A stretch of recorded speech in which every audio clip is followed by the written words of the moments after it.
नमस्कार दोस्तों, स्वागत है आपका आपके अपने YouTube चैनल आर के सागर यूनिक स्टडी में। तो दोस्तों, आज की क्लास में संस्कृत पैडागोजी के क्वेश्चन सोल्व करते हैं और इसे मिलाकर 32 क्लासेस संस्कृत पैडागोजी की हो जाएंगी। अगर आपने इससे पहले की 31 क्लासेज नहीं देखी हैं, उन्हें देखना चाहते हैं तो सभी क्लासेज का प्लेलिस्ट मैंने बना दिया है। आप उसमें जा के देख सकते हैं, प्लेलिस्ट में जा के सभी क्लासेज को देख सकते हैं। इसके अलावा उस प्लेलिस्ट का लिंक इस वीडियो के नीचे डिस्क्रिप्शन में भी मिल जाएगा, वहाँ से भी देख सकते हैं। और कई मैंने पेपर भी सोल्व करवाए हैं सीटेट के संस्कृत के, अगर आपने वो भी नहीं देखे हैं तो उनको भी देख सकते हैं। संस्कृत पैराग्राफ भी काफ़ी सोल्व करा दिए हैं, तो उन सब की भी मैंने प्लेलिस्ट बना दी है, तो प्लेलिस्ट में जाकर आप देख सकते हैं। इसके अलावा प्लेलिस्ट का लिंक भी आपको इस वीडियो के नीचे डिस्क्रिप्शन में मिलेगा, साथ ही एंड स्क्रीन पर भी जाकर आप देख सकते हैं। तो शुरू करते हैं आज की क्लास। और अगर आप चैनल पर नए आए हैं तो चैनल को सब्सक्राइब जरूर करें। अगर आपको वीडियो अच्छी लगे, समझ आए तो प्लीज़ वीडियो को लाइक करें, कमेंट करें और अपने दोस्तों में शेयर करें। और यूपी टेट की तैयारी अब जो है हमारे चैनल पर कराई जाएगी, जिसमें मैं सबसे पहले हिंदी व्याकरण और संस्कृत व्याकरण कराऊंगा। तो चलिए शुरू करते हैं आज की क्लास। तो पहला क्वेश्चन इसमें है व्यापकम वाचनम। व्यापक का अर्थ होता है विस्तृत, वाचनम बोलना, ठीक है। ब्रैकेट में दिया हुआ है एक्सटेंसिव रीडिंग, अर्थात विस्तृत पढ़ना, ठीक है।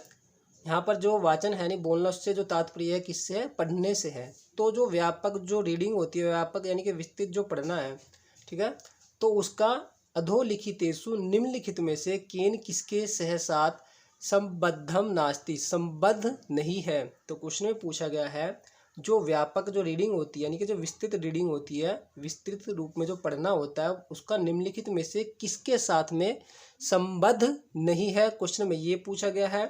फर्स्ट वाले ऑप्शन में कहा गया है एतेन भाषाधिगमस्य, कि इससे भाषा अधिगम में वृद्धि बहुत ही वृद्धि होती है।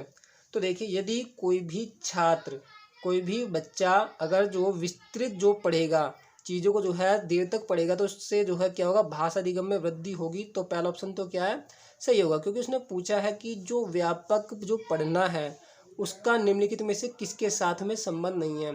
तो यदि कोई भी बच्चा, कोई भी छात्र जो है व्यापक पढ़ेगा, विस्तृत पढ़ेगा, तो उससे क्या होगा, उसके जो भाषा अधिगम है उसमें वृद्धि तो होगी ही होगी। तो पहला ऑप्शन बिल्कुल ठीक होगा।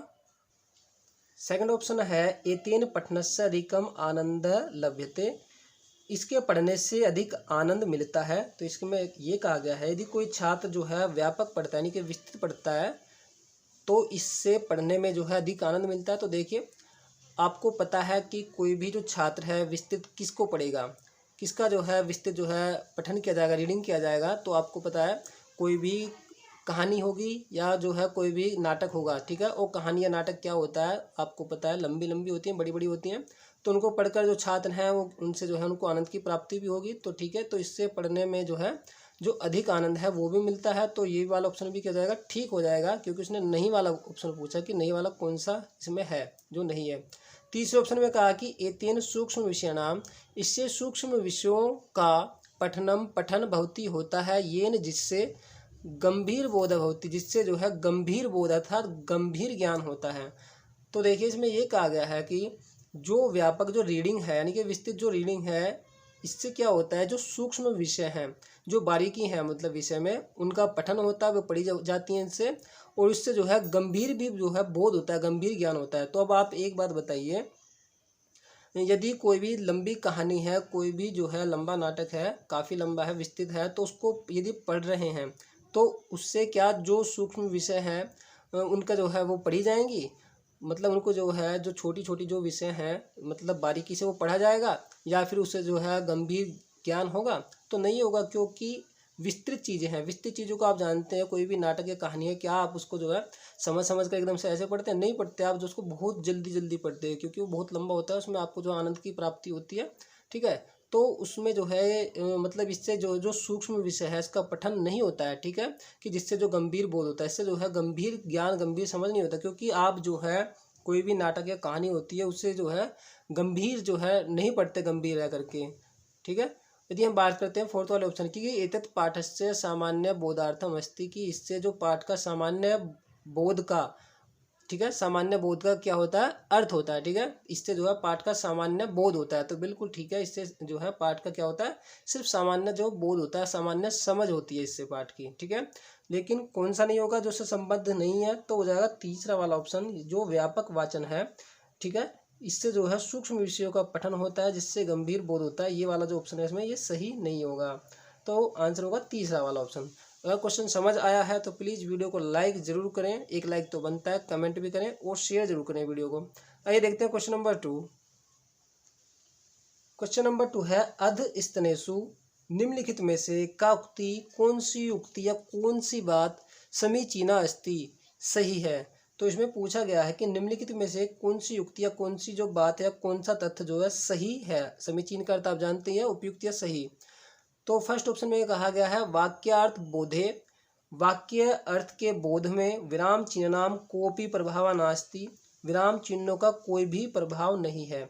तो देखिए पहला ऑप्शन जो है ये तो सही नहीं होगा कि जो वाक्य के अर्थ के बोध में विराम चिन्हों का कोई भी प्रभाव नहीं होता है। वाक्य के अर्थ के बोध में यानी कि वाक्य के अर्थ के समझ में जो विराम चिन्ह है उनका प्रयोग होता है। ठीक है, उनका कोई ना कोई प्रभाव मतलब होता है। ठीक है, तो उसने कहा कि वाक्य के अर्थ के बोध में यानी कि समझ में जो है विराम चिन्हों का कोई प्रभाव नहीं है, जबकि प्रभाव होता है। तो इसलिए पहला ऑप्शन तो नहीं होगा, क्योंकि आप जानते हैं कि जब तक विराम चिन्ह नहीं लगेंगे आपको ये नहीं पता लगेगा कि सेंटेंस कहाँ खत्म हुआ, इसका अर्थ क्या है। जब तक कोई कोमा, अल्प विराम, ये सब चीज़ें नहीं लगेंगे, पूर्ण विराम नहीं लगेंगे, तो आपको ये नहीं पता लगेगा कि बात आगे कहाँ पर समाप्त हुई है, इसका अर्थ क्या है। क्योंकि अगर बात जो है सेंटेंस बहुत लंबा हो जाता है तो आपको उसका अर्थ समझ नहीं आता है। ठीक है, तो जो विराम चिन्ह है ये क्या करते हैं, इनका जो है फ़ायदा यही होता है, इनसे जो भी मतलब कोई भी जो सेंटेंस होता है, कोई भी जो वाक्य होता है, यानी कि उसके जो है वाक्य को जो है अर्थ को समझने में जो क्या करते हैं, सहायता करते हैं। तो पहला वाला ऑप्शन नहीं होगा कि वाक्य के अर्थ के समझ में विराम चिन्हों का कोई प्रभाव नहीं है, तो पहला ऑप्शन नहीं होगा। सेकंड ऑप्शन में है कि पाठस्य पठन समय विराम चिन्हानि प्रभावे बाधाम उत्पादयन्ति। इसमें कहा गया कि पाठ को जो है पढ़ते समय विराम चिन्ह जो है प्रवाह में बाधा उत्पादयन्ति का मतलब होता है उत्पन्न करते हैं। तो देखिए ऐसा भी नहीं है कि पाठ को पढ़ते समय जो विराम चिन्ह होते हैं वो जो है प्रवाह में जो क्या करते हैं, बाधा उत्पन्न करते हैं, बल्कि ये तो जो सहायता करते हैं। क्योंकि विराम चिन्ह जहाँ भी आते हैं थोड़ा सा वहाँ पर जो है थोड़ा विराम जो है व्यक्ति को मिल जाता है। जो भी मतलब जो छात्र है, कोई भी व्यक्ति जब जो है पाठ को जो रीडिंग करता है तो उसको जो है थोड़ा सा विश्राम भी मिलता है। तो ये तो और सहायता करते हैं, ना कि बाधा उत्पन्न करते हैं। तो सेकंड वाला ऑप्शन नहीं होगा। तीसरा वाला ऑप्शन है विराम चिन्हानि वाक्यार्थ बोधे सहायम कुर्वन्ति, अर्थात जो विराम चिन्ह है वो वाक्य के अर्थ के बोध में यानी समझ में जो है सहायता करते हैं। और जो लास्ट ऑप्शन है ये है कि पाठस्य सौंदर्य वृद्ध विराम चिन्ह नाम सहायम भवती, अर्थात पाठ के सौंदर्य की वृद्धि में जो विराम चिन्ह है वो सहायता करते हैं। तो देखिए फोर्थ वाला ऑप्शन भी नहीं होगा कि जो पाठ के जो सौंदर्य की वृद्धि है उसमें विराम चिन्ह जो है सहायता करते हैं। तो कौन सा होगा, फोर्थ तीसरा वाला ऑप्शन हो जाएगा कि विराम जो चिन्ह होते हैं ये वाक्य के अर्थ में यानी कि उसके जो है जो वाक्य का जो भी अर्थ होता है उसको समझने में सहायता करते हैं। ठीक है, जैसे मान लीजिए ये जो क्वेश्चन है, यदि इसमें जो है आपको कोमा मतलब जो अल्प विराम है वो ना लगा दिखाई दे, या फिर पूर्ण विराम ना लगा दिखाई दे, या फिर यहाँ पर आप देख रहे हैं यहाँ पर जो इंटरोगेटिव प्रश्नवाचक चिन्ह है ये ना लिखा दिखाई दे, तो आपको ये नहीं पता लगेगा कि इसका मतलब क्या है। आप इस चिन्ह को देख करके समझ जाते हैं कि जो सेंटेंस है वो वाक्य वो कैसा है, प्रश्नवाचक है। ठीक है, तो जितने भी विराम चिन्ह है ये इसका फायदा क्या होता है, इसका प्रॉफिट ये होता है कि जितने भी जो मतलब वाक्य जो होता है, वाक्य का जो अर्थ है उसको समझने में क्या करते हैं, सहायता करते हैं। तो आंसर जो हो जाएगा तीसरा वाला ऑप्शन यहाँ पर हो जाएगा। क्वेश्चन देखते हैं तीसरा। क्वेश्चन नंबर 3 में पूछा जा रहा है मूल्यांकन से वैशिष्ट्यम वर्तते, मूल्यांकन की विशेषता होती है। तो मूल्यांकन की विशेषता क्या है, क्वेश्चन में ये पूछा जा रहा है। फर्स्ट ऑप्शन है अनवरत प्रक्रिया की जो मूल्यांकन है ये एक अनवरत प्रक्रिया है, अर्थात लगातार होने वाली प्रक्रिया। तो ठीक है भाई, मूल्यांकन जो है वो जो है समय समय पर किया जाता है।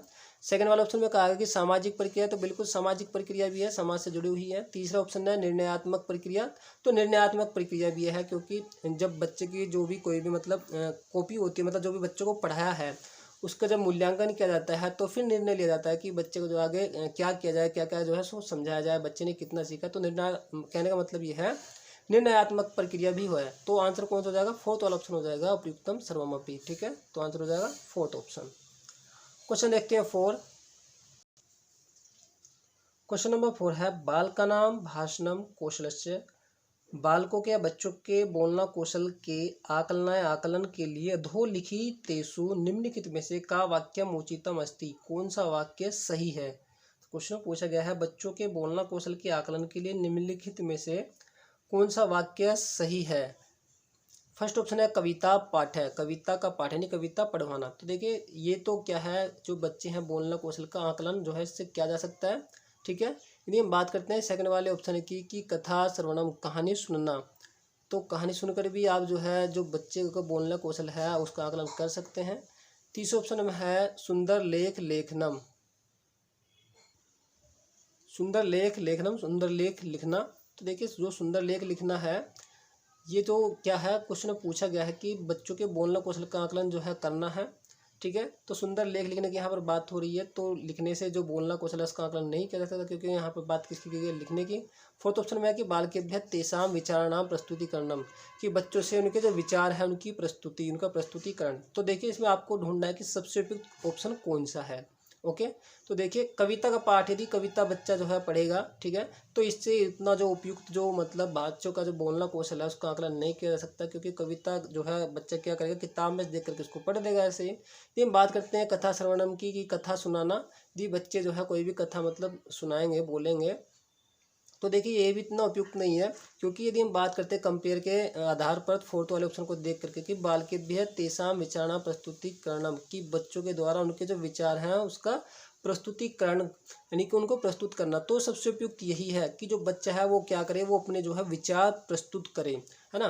क्योंकि यदि आपको ये देखना है कि बच्चे जो है बच्चे का जो बोलना है, ठीक है, बच्चे जो है किस प्रकार बोलता है, उसके विचार किस प्रकार के हैं, ठीक है, तो आपको क्या करना पड़ेगा, बच्चे से ये कहना पड़ेगा कि आप जो है कुछ भी जो है अपने विचार जो है प्रस्तुत कीजिए, तब जो है आप उसके विचार देख करके आप उसको बताएंगे कि बच्चा जो है उसको कितना आता है, कितना उसको जो है किसी भी सब्जेक्ट में उसकी जो है समझ है, मजबूती है, पकड़ है, ठीक है। तो सबसे उपयुक्त जो रहेगा वो फोर्थ वाला ऑप्शन रहेगा कि बच्चों के जो है उनके जो है बच्चों से क्या किया जाए, उनके विचारों की जो प्रस्तुतिकरण है यानी कि प्रस्तुत है वो किए जाएँ, कि बच्चे से कहें कि अपने विचार जो भी आपके वो प्रस्तुत कीजिए किसी भी विषय में। तो आंसर कौन सा होगा, फोर्थ वाला ऑप्शन सबसे ज़्यादा उपयुक्त यहाँ पर हो जाएगा, ठीक है। सबसे उचित आपको यहाँ पर देखना है।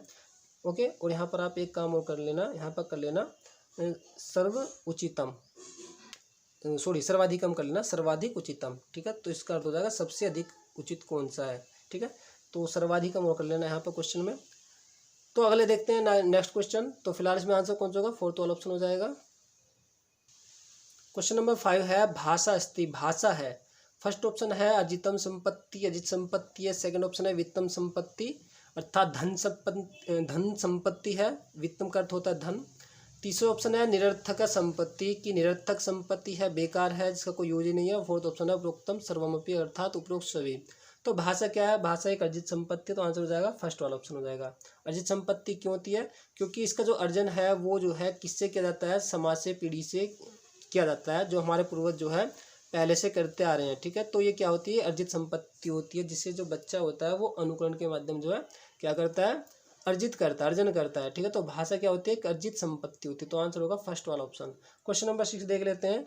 6 क्वेश्चन में कहा जा रहा है कि संभाषणम प्रस्तुतिकरणार्थम, अर्थात मौखिक भी आप कह सकते हैं, फिर बोलना आप कह सकते हैं, कि मौखिक प्रस्तुतिकरण के लिए अधोलिखितेषु निम्नलिखित में से का पद्धति, कौन सी पद्धति समीचीनम अस्ति, उपयुक्त है या सही है। तो क्वेश्चन में पूछा गया है कि मौखिक प्रस्तुतिकरण के लिए निम्नलिखित में से कौन सी पद्धति सबसे जो है क्या है, उपयुक्त है। फर्स्ट ऑप्शन है व्याकरणम पाठ है, व्याकरण पाठ। सेकंड ऑप्शन है गद्य पाठ है, गद्य का पाठ। तीसरा ऑप्शन है पद्य पाठ है, पद्य का पाठ, यानी जैसे कोई भी कविता है। फोर्थ ऑप्शन है उपरोक्तम सर्वाणी, अर्थात उपरोक्त सभी। तो देखिए यहाँ पर क्वेश्चन में पूछा गया है कि मौखिक प्रस्तुतिकरण के लिए, तो देखिए मौखिक प्रस्तुतिकरण के लिए निम्नलिखित में से सभी पद्धति क्या होंगी, उपयुक्त होंगी, सही होंगी। क्योंकि यदि कोई भी बच्चा व्याकरण का पाठ करेगा, व्याकरण का जो है व्याकरण को पढ़ेगा, तो क्या करना पड़ेगा, उसे बोलना पड़ेगा। यदि हम बात करते हैं गद्य पाठ है, तो गद्य को पढ़ने के लिए भी क्या करना पड़ेगा, बच्चे को बोलना पड़ेगा। यदि हम बात करते हैं पद्य पाठ है, तो पद को पढ़ने के लिए भी, किसी कविता को जो पढ़ने के लिए भी क्या करना पड़ेगा, बच्चे को जो है बोलना पड़ेगा। तो मौखिक प्रस्तुतिकरण के लिए अर्थात बोलना प्रस्तुतिकरण के लिए निम्नलिखित में से जो सभी पद्धतियां हैं ये क्या है, उपयुक्त होंगी, तीनों की तीनों ही। तो आंसर हो जाएगा फोर्थ वाला ऑप्शन, उपरोक्तम सर्वमपि। आइए देखते हैं क्वेश्चन नंबर 7। क्वेश्चन नंबर 7 है दृश्य श्रव्य सामग्रीणाम प्रयोजनम अस्ति, दृश्य श्रव्य सामग्रियों का लाभ है। तो दृश्य श्रव्य सामग्री आप समझते हैं कौन सी होती हैं। तो देखिए ऐसी जो है सहायक सामग्री जिनसे जो बच्चा क्या है देखकर सुनकर जो है समझता है किसी बात को, ठीक है, वो कैसी होती है, वो होती है दृश्य श्रव्य, यानी कि जिसमें सुना भी जाता है और जो है देखा भी जाता है ऐसी सामग्री, और उससे बच्चा क्या करता है सीखता है, वो होती है दृश्य श्रव्य सामग्री। तो इसमें पूछा गया है कि जो दृश्य श्रव्य सामग्री है उसका लाभ है। फर्स्ट ऑप्शन है स्थायी ज्ञानम प्राप्ति की, जो दृश्य श्रव्य सामग्री होती है इनसे जो ज्ञान है वो स्थायी प्राप्त होता है। तो बिल्कुल ठीक है, दृश्य श्रव्य सामग्री के माध्यम से जो भी ज्ञान जो है अचीव किया जाता है, प्राप्त किया जाता है, वो क्या होता है, वो स्थायी हो जाता है, क्योंकि उसको जो है बच्चों को क्या देखा जाता है उसमें जो है उसकी जो सारी जो ज्ञान इंद्रियाँ होती हैं वो क्या जाती है, वो एक्टिव हो जाती हैं। तो जब सारी ज्ञान इंद्रियाँ एक्टिव होंगी तो वो जो ज्ञान होगा वो स्थायी होगा। तो पहला ऑप्शन तो इसलिए सही होगा। देखते हैं सेकंड वाला ऑप्शन, बुद्धि विकास है भवती, बुद्धि का विकास होता है। तीसरा ऑप्शन है विषय वस्तु नाम सुस्पष्टीकरण सहायता भवती, कि विषय वस्तु को जो है अच्छी प्रकार से स्पष्टीकरण करने में जो है सहायता होती है। तो बिल्कुल ठीक है भाई, जो दृश्य श्रव्य सामग्री होती है इनसे जो विषय वस्तु जो भी होती है उसको अच्छी प्रकार से स्पष्ट किया जा सकता है। यदि कोई भी जो टॉपिक है उसको यदि कोई शिक्षक जो अच्छी प्रकार से स्पष्ट नहीं कर पा रहा है, समझा नहीं पा रहा है, तो दृश्य श्रव्य सामग्री का उसमें जो है उसकी सहायता ली जा सकती है। तो इसके आधार पर जो भी कोई विषय वस्तु है उसका जो है अच्छी प्रकार से स्पष्टीकरण किया जा सकता है, तो उसमें सहायता होती है। तो 30 ऑप्शन भी हो जाएगा, ठीक है। तो बुद्धि का विकास भी होगा, ठीक है, क्योंकि जब बच्चे की सारी ज्ञानेंद्रियाँ जो है एक्टिव होंगी तो बुद्धि का विकास भी इससे होगा। और हम बात करते हैं फोर्थ वाले ऑप्शन की कि उपयुक्तम सर्वमपि, तो आंसर फोर्थ वाला ही हो जाएगा, उपयुक्त सभी, ठीक है। तो दृश्य श्रव्य जो सामग्री है इनका लाभ क्या है, तो आंसर हो जाएगा तीसरा वाला कि स्थायी ज्ञान प्राप्त होता है, बुद्धि का विकास होता है। तीसरा ऑप्शन है कि विषय वस्तु के जो है स्पष्टीकरण करने में सहायता होती है। और फोर्थ उपयुक्त सभी, तो आंसर हो जाएगा फोर्थ वाला। 8 क्वेश्चन देखिए, कौशल उद्देश्येषु, कौशल के उद्देश्यों में अधोलिखितम संबंध नास्ति, निम्नलिखित में से संबद्ध नहीं है। तो क्वेश्चन में पूछा गया है कि कौशल के उद्देश्यों में निम्नलिखित में से संबद्ध नहीं है, तो कौन सा संबंध नहीं है, क्वेश्चन में ये पूछा गया है।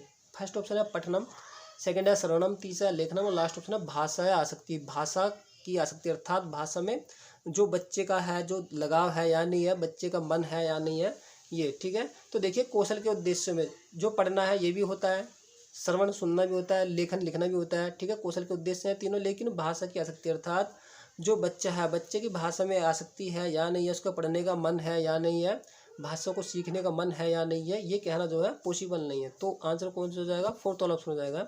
तो कौशल के उद्देश्यों में निम्नलिखित में से संबद्ध नहीं है, कौन सा नहीं है, भाषा आसक्ति, अर्थात भाषा की आसक्ति, यानी भाषा में लगाव, कि उस बच्चे का जो है भाषा में जो है लगाव है या नहीं है, उसका सीखने का मन है या नहीं है। तो आंसर फोर्थ वाला ही हो जाएगा। अगला क्वेश्चन देखिए, बहुत ही मोस्ट इंपोर्टेंट क्वेश्चन है और मज़ेदार क्वेश्चन भी है, सबसे यूनिक क्वेश्चन आपको यहाँ पर दिखेगा। ये 9 क्वेश्चन में पूछा गया है, मारिया मॉन्टेसरी अनुसारम, अर्थात मौर्य मॉन्टेसरी के अनुसार भाषाया कौशलानाम, भाषा के कौशलों का कर्म अस्ति, कर्म है। तो मौर्य मॉन्टेसरी जो थे मनोवैज्ञानिक, उनके अनुसार भाषा के कौशलों का कर्म क्या है, क्वेश्चन में ये पूछा गया है। फर्स्ट ऑप्शन है श्रवणम पठनम लेखनम वदनम, सुनना पढ़ना लिखना और बोलना।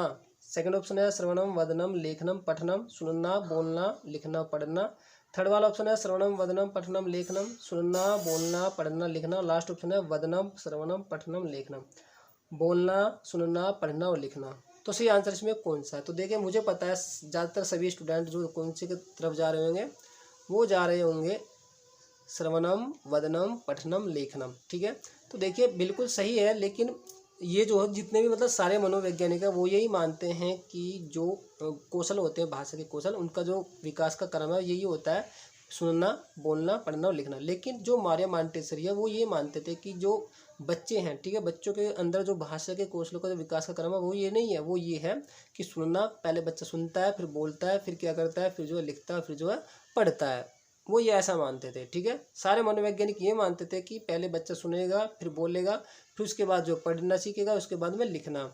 लेकिन जो मारिया मॉन्टेसरी है थोड़ा वो विपरीत थे, बाकी सारे मनोवैज्ञानिक तो ऐसा मानते हैं कि पहले बच्चा सुनता है फिर उसके बाद में क्या करता है, फिर जो बोलता है फिर जो पढ़ना सीखता है फिर लिखता है। लेकिन जो मारिया मॉन्टेसरी है वो ऐसा नहीं मानते। तो आंसर कौन सा हो जाएगा इसमें, सेकंड वाला ऑप्शन हो जाएगा। मारिया मॉन्टेसरी के अनुसार इसमें पूछा गया है, तो क्वेश्चन को ध्यान से देखना यदि एग्जाम में इस प्रकार का क्वेश्चन पूछा जाता है। तो मारिया मॉन्टेसरी के अनुसार भाषा के कौशल क्रम कौन सा होगा, सुनना बोलना लिखना और पढ़ना। आपको क्या करना है, जो पढ़ना है उसको क्या करना है, लेखन से पहले ले आना है, बस आपको याद रखना है। मतलब जो लेखन है उसको क्या करना है, आपको पठन से पहले ले आना है। तो आंसर कौन सा हो जाएगा, सेकंड वाला ऑप्शन। तो देखते हैं 10वां क्वेश्चन। 10वां क्वेश्चन में है संप्रेषण से स्रोत नास्ति, संप्रेषण का स्रोत नहीं है। तो संप्रेषण आप जानते होंगे विचारों को जो है एक जगह से दूसरी जगह भेजना, ट्रांसफर करना, ठीक है। तो संप्रेषण का स्रोत इनमें से कौन सा नहीं है? फर्स्ट ऑप्शन में है भाषा, सेकंड है लेखक, तीसरा वक्ता यानी बोलने वाला, लास्ट ऑप्शन है नेता। तो देखिए यदि हम बात करते हैं लेखक की, वक्ता की, नेता की, ये तीनों ही तीनों क्या कर सकते हैं, अपने जो विचार हैं उनको जो है भेज सकते हैं, दूसरे विचारों को समझ सकते हैं, ठीक है। लेकिन जो भाषा है, भाषा क्या है, एक सोर्स है, एक जो है माध्यम है ये, ठीक है। भाषा क्या है, एक जो है माध्यम है जिसके द्वारा जो विचारों का जो कम्युनिकेशन यानी कि विचारों का आदान प्रदान किया जाता है। तो आंसर हो जाएगा पहला वाला ऑप्शन भाषा, ठीक है। तो ये थी आज की हमारी क्लास। आपको हमारी क्लास कैसी लगी कमेंट करके जरूर बताएं। अगर क्लास अच्छी लगी है तो लाइक करें, कमेंट करें, अपने दोस्तों में अधिक से अधिक वीडियो को शेयर करें। तो दोस्तों मैं मिलता हूँ आपको ऐसी एक और नई वीडियो में, तब तक के लिए नमस्कार, जय हिंद, जय भारत, और अपना ख्याल रखिए।